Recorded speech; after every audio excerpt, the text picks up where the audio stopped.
Parenting Islami dipersembahkan oleh Radio Dakwah Unisia. Kerjasama dengan Nasyatul Aisyah Yogyakarta. Assalamualaikum warahmatullahi wabarakatuh. Selamat pagi semuanya teman-teman dan rekan-rekan sahabat Radio Unisia Universitas Islam Indonesia. Perkenalkan, saya Rika Nurfadila atau biasa dipanggil Rika. Teman-teman bisa menyapa saya Rika. Kali ini kita akan membahas tema yang mungkin sudah tidak asing lagi bagi teman-teman atau kawan-kawan semuanya, yakni adalah life balance, seperti itu. Nah, sebelumnya saya akan memperkenalkan diri saya terlebih dahulu.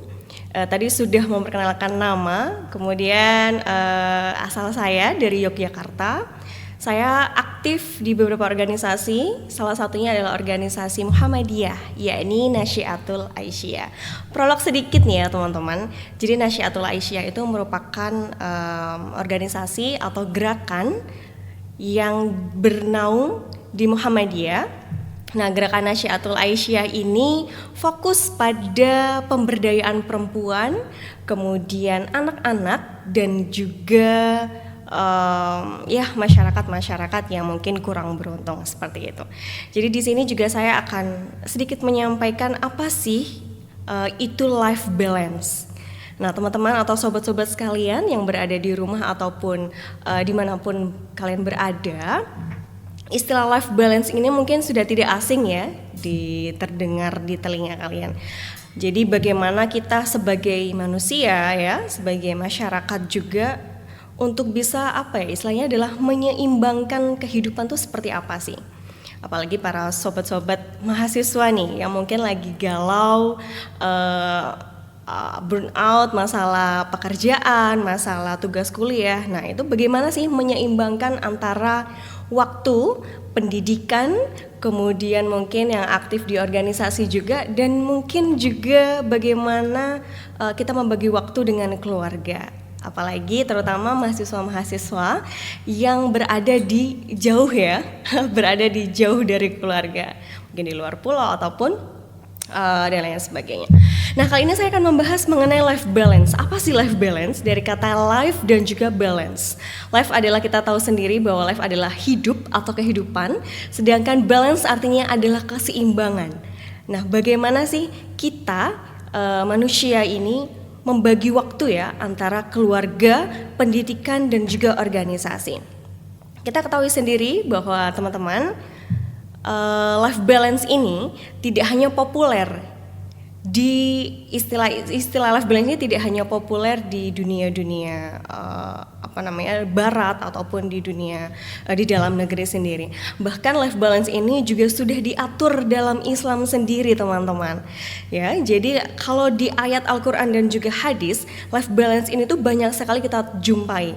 Salah satunya di antaranya adalah di Quran surah Al-Jumu'ah ayat 10, kemudian Quran surah Al-Qasas ayat 77, kemudian Al-Baqarah 143, Al-Baqarah 26, 7, Al-Furqan ayat 67 dan juga hadis riwayat Imam Bukhari nomor 563. Baik sobat-sobat Radio Unisia, kita ketahui sendiri bahwa dalam konsep keseimbangan hidup atau life balance itu di Al-Quran itu disebut dengan tawazun. Nah, ada yang tahu kira-kira tawazun ini apa? Nah, tawazun itu sama dengan life balance ya, artinya keseimbangan dalam hidup. Kalau dalam Islam tawazun itu berarti seimbang, kemudian proporsional dan tidak berlebihan, atau bahasa Arabnya adalah ghulu gitu ya. Jadi kita tidak berlebihan dalam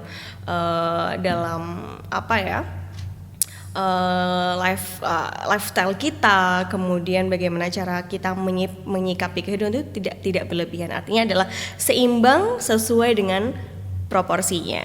Selain itu, tawazun dalam Al-Quran juga berarti tidak meremehkan, begitu teman-teman. Tidak meremehkan dalam menjalani kehidupan. Artinya kita tidak meremehkan dalam segi waktu, kita tidak meremehkan urusan hubungan kita dengan sesama manusia dan urusan-urusan pekerjaan yang lainnya, seperti itu.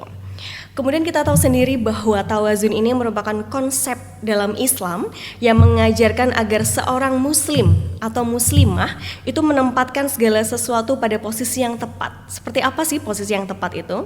Posisi yang tepat dalam hal ini adalah sesuai hak dan kewajibannya, yakni keseimbangan antara urusan dunia dan juga urusan akhirat. Selain itu kita juga harus menyeimbangkan nih antara urusan jasmani dan juga rohani kita. Selain itu kita juga harus menyeimbangkan antara hak diri kita sendiri, hak untuk keluarga, dan juga hak dalam bermasyarakat. Karena kita tahu sendiri nih teman-teman, manusia merupakan makhluk sosial. Artinya kita juga punya kehidupan sendiri dan juga punya kehidupan bermasyarakat maupun bernegara. Seperti itu. Nah, kita ambil satu dulu ya, landasan ayat yang berkaitan dengan life balance ataupun keseimbangan. Yakni teman-teman bisa buka mushafnya dalam Quran surah Al-Jumu'ah ayat 10. Yakni apabila sholat telah dilaksanakan, maka bertebaranlah kamu di muka bumi. Kemudian carilah karunia Allah dan ingatlah Allah banyak-banyak agar kamu beruntung. Apa sih teman-teman maksud daripada ayat 10 dari Quran surah Al-Jumu'ah ini? Maksudnya adalah Allah itu hendak memerintahkan ya kepada umat manusia bahwa kita itu sebagai manusia, sebagai umat Allah, sebagai umat Nabi itu harus seimbang antara ibadah ritual, yakni ibadah mahdhoh kita dengan Allah, dan juga aktivitas dunia. Aktivitas dunia itu apa saja? Antara kerja, organisasi, pendidikan, dan bermasyarakat lainnya. Nah, kemudian Allah juga menjelaskan nih dalam Quran surah Al-Qasas ayat 77 yang berbunyi, dan carilah apa yang telah dianugerahkan Allah kepadamu, yakni pahala dari negeri, tetapi janganlah kamu lupakan bagianmu di dunia. Berbuat baiklah kepada orang lain sebagaimana Allah telah berbuat baik kepadamu. Dan janganlah kamu berbuat kerusakan di bumi. Sesungguhnya Allah tidak menyukai orang-orang yang berbuat kerusakan. Nah, dari ayat ini kita bisa tahu nih teman-teman, dalam tafsir Al-Munir juga disebutkan keseimbangan hidup itu mencakup 4 unsur. Yang pertama nih, yakni menggunakan harta untuk taat kepada Allah. Ya, jadi bagi teman-teman seorang pengusaha, seorang usahawan, ataupun punya usaha-usaha yang lain. Nah, dalam surat ini itu diperintahkan Allah untuk membelanjakan hartamu untuk taat kepada Allah. Artinya ketika kita sudah diberi rezeki sama Allah, tentunya dilarang untuk membelanjakan rezeki tersebut untuk hal-hal yang tidak baik, apalagi sampai kepada hal-hal yang bermaksiat. Kemudian unsur yang kedua nih teman-teman, dalam Quran surah Al-Qasas ayat 77 ini Allah menganjurkan untuk tidak melupakan dan meninggalkan kehidupan dunia. Nah, seperti itu. Kehidupan dunia ini apa saja sih? Banyak sekali ya, termasuk dalam hal muamalah, kemudian jual beli, kemudian dalam pendidikan. Hal tersebut juga termasuk dalam urusan duniawi. Kemudian Allah juga memerintahkan dalam Quran surah ini berbuat baik kepada makhluk. Nah, ini nih teman-teman yang harus kita tekankan nih. Jadi kita sebagai manusia atau umat itu tidak hanya punya hubungan khusus sama Allah, tapi kita juga punya hubungan nih dengan antar manusia ya. Jadi selain hablum minallah, juga hablum minannas. Kita juga harus menjaga hubungan baik kita dengan sesama manusia. Apa saja hubungan baik kita sesama manusia? Tadi sudah saya jelaskan, perkara jual beli. Kemudian yang paling penting adalah kita sesama manusia harus saling memaafkan. Kemudian ta'awun, saling tolong menolong. Nah, seperti itu. Ini juga sudah dijelaskan oleh salah satu pendiri, bukan salah satu ya, tapi pendiri Muhammadiyah sendiri, yakni Kiai Haji Ahmad Dahlan, yang selalu menekankan kepada murid-muridnya saat itu mengenai Quran surah Al-Ma'un ayat 1 sampai ayat 7. Dalam Quran surah Al-Ma'un ini beliau, yakni Kiai Haji Ahmad Dahlan, kalau orang-orang Muhammadiyah itu menyebut beliau sebagai Mbah atau Yai Dahlan. Yai Dahlan itu berpesan bahwa kita tuh tidak hanya tidak hanya fokus loh kepada Allah saja, tidak hanya sholat, tidak hanya puasa, tidak hanya berzakat, tidak hanya haji saja, tapi kita juga apa? Kita juga harus mementingkan urusan-urusan manusia, terutama kepada urusan-urusan yang berbau ini ya, apa namanya? Hubungan kita dengan fakir miskin. Nah, hubungan fakir miskin dengan kita ini benar-benar apa ya? Kita tuh punya hak ya teman-teman, punya hak, punya berkewajiban untuk menolong, untuk membantu fakir miskin, karena itu sudah dijelaskan dalam surah Al-Maun ayat 1 sampai dengan ayat 7. Nah, kemudian lanjut lagi ya nih teman-teman, kita balik lagi ke surat Al-Qasas tadi, 4 unsur tadi ya. Yang keempat unsurnya adalah tidak berbuat kerusakan, atau kita juga harus diperintahkan Allah untuk berbuat yang baik. Artinya apa berbuat yang baik ini? Berbuat yang baik ini yaitu dengan menjaga keselarasan alam ya.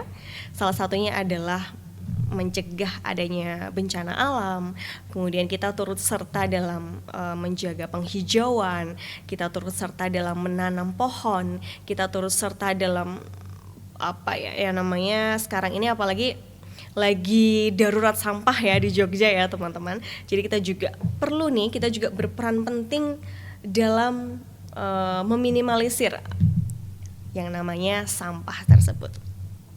Selanjutnya, life balance juga diatur juga nih teman-teman dalam Quran surah Al-Baqarah ayat 143 yang berbunyi, dan demikian pula kami telah menjadikan kamu, yakni umat Islam, umat pertengahan, agar kamu menjadi saksi atas perbuatan manusia. Dalam hal ini, Allah juga sudah menerangkan kita ini sebagai umatan wasatan, artinya adalah umat pertengahan. Umat pertengahan ini apa sih? Umat pertengahan ini adalah di antara ekstremisme dan fanatisme. Nah, teman-teman pernah dengar istilah ekstremisme dan fanatisme? Nah, kalau kita lihat sendiri ya, menurut rujukan berbagai jurnal ataupun buku-buku, dapat disimpulkan bahwa ekstremisme sendiri itu merupakan paham atau sikap yang melampaui batas, ya, melampaui batas wajar ataupun batas normal, kemudian diiringi dengan kekerasan, kemudian diskriminasi, intoleran, dan juga paksaan terhadap orang lain untuk ikut serta meyakini apa yang kita yakini. Sedangkan fanatisme ini merupakan bentuk dukungan atau keyakinan penuh terhadap suatu ideologi. Seperti itu. Ya, ideologi apa saja ya teman-teman, baik itu ideologi yang sifatnya adalah Islam maupun ideologi yang non-Islam. Nah, kita ini sebagai umat manusia ya, umatnya Nabi Muhammad itu merupakan umatan wasaton, artinya adalah titik tengah di antara ekstremisme dan fanatisme. Kalau kita tinjau ulang sedikit ya, sebelum zaman Nabi itu banyak sekali umat-umat yang mungkin salah satunya ada yang ekstremis, kemudian juga fanatis terhadap suatu paham tertentu seperti itu. Nah, penjelasan mengenai umatan wasaton ini ya merupakan sikap seimbang atau moderat. Jadi artinya kita itu bersikapnya moderat. Kalau teman-teman tahu istilah modern ya, itu hampir sama dengan moderat. Artinya adalah modern itu kita mengikuti zaman, begitu. Mengikuti zaman, kemudian kita tidak tertinggal dengan teknologi, informasi, dan komunikasi. Artinya kita sebagai umat itu harus terus berkembang, mengikuti zaman. Nah, kemudian sikap-sikap umatan wasatan ini juga termasuk sikap terbuka, atau bahasa gaulnya adalah open mind, seperti itu. Open mind, kemudian toleran gitu. Kalau dulu mungkin teman-teman ini ya, kalau ada orang yang tidak sepaham begitu ya, mungkin akan langsung menjudge, mungkin itu dulu ya kebanyakan orang. Tapi sekarang seiring berjalannya waktu, kemudian perkembangan ilmu juga semakin kompleks begitu teman-teman ya.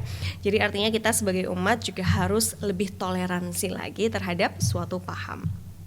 Dan yang tentunya umatan wasatan ini memiliki ciri yang rasional. Nah, ini nih yang paling penting. Terkadang nih para perempuan nih biasanya kan menggunakan seluruh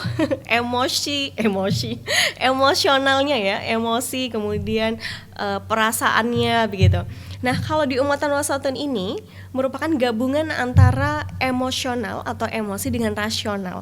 Artinya berpikirnya itu juga harus menggunakan intuisi atau perasaan dan juga menggunakan rasionalisme. Seperti itu. Kemudian dalam surat Al-Baqarah ayat 26:7 juga disebutkan nih teman-teman, hai orang-orang yang beriman, nafkahkanlah di jalan Allah sebagian dari hasil usahamu yang baik-baik dan sebagian dari apa yang kami keluarkan di bumi untuk kamu. Maksudnya apa sih dari Quran surah Al-Baqarah ayat 26:7 ini? Jadi dalam surat Al-Baqarah ayat 26:7 ini Allah tuh ingin menekankan nih bahwa adanya konsep balance ya, keseimbangan mengenai keuangan. Jadi Islam itu Masya Allah luar biasa sekali teman-teman. Islam itu tidak hanya mengatur perkara sholat, perkara puasa, perkara zakat, tapi Islam itu juga mengatur masalah keuangan, masalah muamalah seperti yang tadi saya jelaskan. Bahwa Islam itu mengajarkan kita untuk menjaga keseimbangan antara memenuhi kebutuhan duniawi dan juga spiritual. Allah juga memerintahkan bahwasannya nafkahkanlah anak dan istrimu menggunakan harta-harta yang halal, halalan thayyibah, halal lagi baik, seperti itu. Kemudian kalau teman-teman pernah membaca Quran surah Al-Furqan ayat 67, di sana juga dijelaskan bahwa dan orang-orang apabila membelanjakan harta mereka tidak berlebihan. Nah, ini harta tidak berlebihan dan tidak pula kikir. Artinya apa?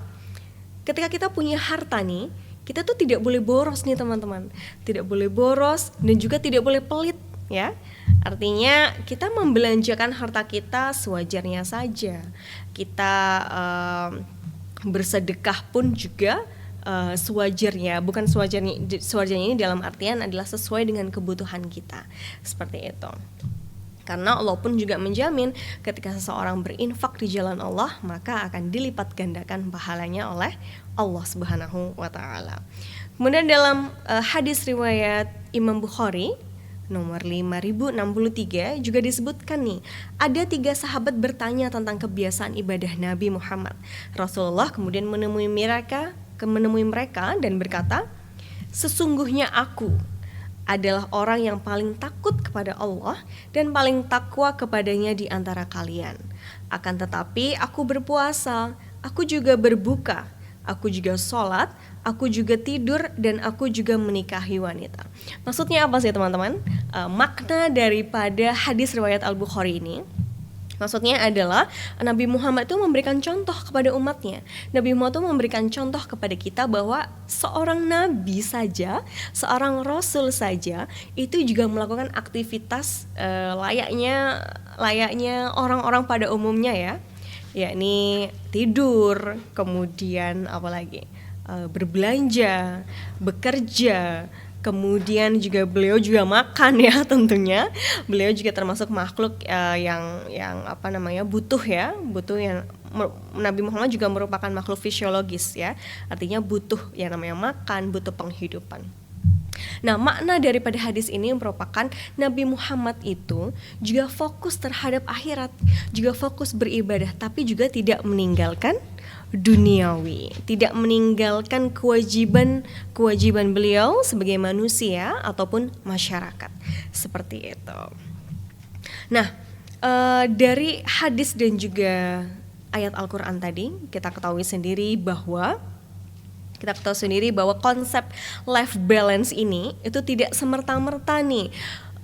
Kalau bahasa Jawanya adalah ujuk-ujuk gitu ya, ujuk-ujuk, tapi ini juga merupakan ada landasannya teman-teman. Seperti yang saya katakan tadi, ada landasan ayat Al-Quran dan juga ada landasan hadis dan sunnah Nabi.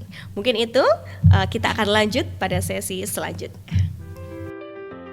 Parenting Islami dipersembahkan oleh Radio Dakwah Unisia, kerjasama dengan Nasyatul Aisyah Yogyakarta.